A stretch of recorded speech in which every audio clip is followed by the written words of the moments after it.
লালু ভাই, এটা আপনি কার কাছে নিয়ে এলেন? ওনারে চিনস না তুই? উনি অনেক বড় তান্ত্রিক। এই দেশে ওনার লক্ষ লক্ষ মুরিদ। উনি নতুন একটা বই লিখছে। বইয়ের নাম শয়তান ধরার গর্জন। যেই বই পইরা নতুন কইরা লাখ লাখ মানুষ তান্ত্রিক হইতাছে। কিন্তু লালু ভাই, আশেপাশে তো কোনো তান্ত্রিক বা মুরিদ দেখতেছি না। আরে ওগুলা তো সব ফেসবুক আর টিকটকে। বাবা, সঞ্জনা নামের এক আত্মারে আমার ধরতে হইব বাবা।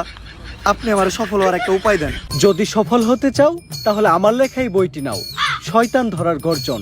এই বইটি নেওয়ার সাথে সাথেই তোমার জীবনে থাকবে না কোনো অর্জন।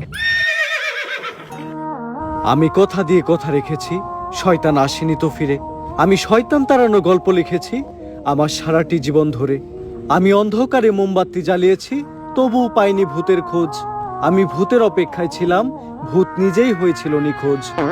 শয়তান ধরার গর্জন, পৃষ্ঠা নাম্বার চুদলিংপং। বাবা, এটা তো মন্ত্র না, ছন্দ কইলেন। মার্কেটে আপাতত ছন্দই চলে। বাবা, বইটা একটা আমারও লাগবো। দাম কত এটার? মাত্র 1000 টাকা। 1000 টাকা দিলে আর কিনুম? 1000 টাকা হাতে নিয়ে ভূতের ডাক দিলে ভূত নিজেই চালচেলে পড়বো। 1000 টাকা দিয়ে বইয়ের দাম, এই বইয়ের বিশেষত্ব কি? এই বইটা আমি আমার নিজ হাতে লিখেছি। দেখি।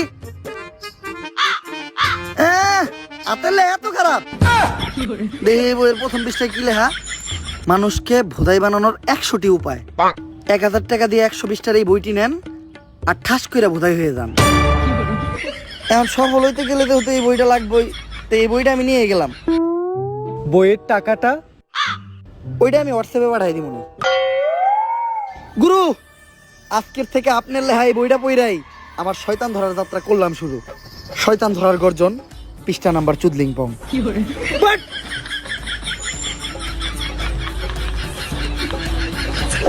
আত্মা ডাকার জন্য প্রথমে ময়দা দিয়া গোল করে একটা দাগ দিতে হইব।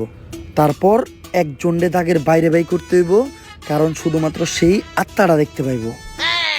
তুই দাগের বাইরে দিয়ে দাঁড়া, আত্মাটা খালি তুই দেখতে পাবি। দেখা মাত্রই আমার সিগন্যাল দিবি। ঠিক আছে ভাই। কনে হস ওদিক যা কানা। তারপর মোম জ্বালা আর পড়তে হইব, আত্মা ডাকার এই মোমবাতি জ্বালাতে পেরেছে কয়জন? বেশিরভাগই তো চালাতে গিয়ে নিভিয়ে ফেলার গর্জন। পারবো না আমি ভালো করেই জানি, তবে দুঃস্বপ্ন আমার একটাই, সঞ্জনা নামের সেই আত্মাকে 5 টাকার মোমবাতি জ্বালিয়ে ডাকতে চাই।